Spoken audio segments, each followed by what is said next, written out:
2 October ঘটতে চলেছে মহাজাগতিক দৃশ্য, হতে চলেছে বছরের শেষ এবং দ্বিতীয় বলয়গ্রাস সূর্যগ্রহণ।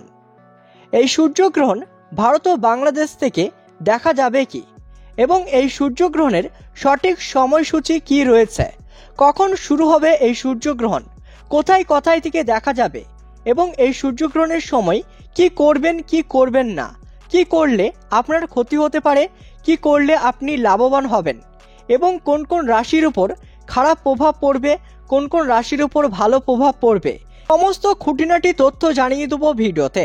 ভিডিওটি অবশ্যই শুরু থেকে শেষ পর্যন্ত দেখবেন। ভিডিওতে একটি লাইক করবেন, আর আপনি ভিডিওটি কোথায় থেকে দেখছেন কমেন্ট করে জানাবেন। আর সূর্যগ্রহণ সরাসরি লাইভ দেখার জন্য আমাদের ইউটিউব চ্যানেলটিকে সাবস্ক্রাইব করুন। তো চলুন এবার দেখে নেওয়া যাক। 3 অক্টোবর বছরের শেষ এবং দ্বিতীয় সূর্যগ্রহণ হতে চলেছে। এই সূর্যগ্রহণের বৈজ্ঞানিক এবং ধার্মিক গুরুত্ব রয়েছে। জ্যোতিষশাস্ত্র অনুযায়ী এই সূর্যগ্রহণ বলয়গ্রাস সূর্যগ্রহণ হবে। এবারে সূর্যগ্রহণ কন্যা রাশি এবং হস্তা নক্ষত্রে হবে।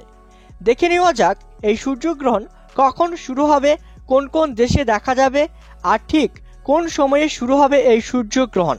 বছরের শেষ এবং অন্তিম সূর্যগ্রহণ আশ্বিন অমাবস্যা তিথির 2 অক্টোবরের মধ্যে রাত্রে শুরু হবে। এই সময়ে রাহু সরাসরি এসে পড়বে 3টি গ্রহের উপর। বুধ, কেতু এবং সূর্য 3 গ্রহ কন্যা রাশিতে থাকায় দারুণ রাহু দৃষ্টি সরাসরি এই গ্রহগুলির উপর এসে পড়বে। ভারত বাংলাদেশের সময় অনুযায়ী সূর্যগ্রহণ শুরু হবে রাত 9:13 এবং শেষ হবে মধ্যরাত্রি 3:17। বলয়গ্রাস সূর্যগ্রহণ কখন হয়? যখন চাঁদ এবং পৃথিবী একই সরলরেখায় চলে আসে এবং চাঁদ সূর্যকে সম্পূর্ণভাবে ঢেকে দিতে পারে না, তখনই বলয়গ্রাস সূর্যগ্রহণ হিসাবে তা ধরা হয়। ফলে সূর্যের মধ্যভাগ ঢাকা পড়লেও আশপাশ দিয়ে সূর্যের রশ্মি দেখা যায়। সূর্যের এই রূপকেই বলয়গ্রাস সূর্যগ্রহণ বলা হয়। বলয়গ্রাস শুরু হবে রাত 10:21 এবং পূর্ণগ্রাস হবে রাত 12:15।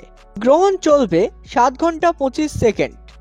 এই সূর্যগ্রহণ দেখা যাবে দক্ষিণ আমেরিকা প্রশান্ত মহাসাগরের কিছু অংশে, আমেরিকার দক্ষিণ ভাগে, আটলান্টিক মহাসাগরের পাশ দিয়ে নিউজিল্যান্ড, ফিজি এবং তৎসংলগ্ন দেশে। এই গ্রহণের বলয় অংশ শুধু দক্ষিণ চিলি এবং দক্ষিণ আর্জেন্টিনায় দেখা যাবে। ভারত বাংলাদেশের সকালের দিকে হালকা দেখা যাবে এই সূর্যগ্রহণ। এই সূর্যগ্রহণ সরাসরি লাইভ দেখার জন্য আমাদের ইউটিউব চ্যানেলে আপনারা নজর রাখবেন।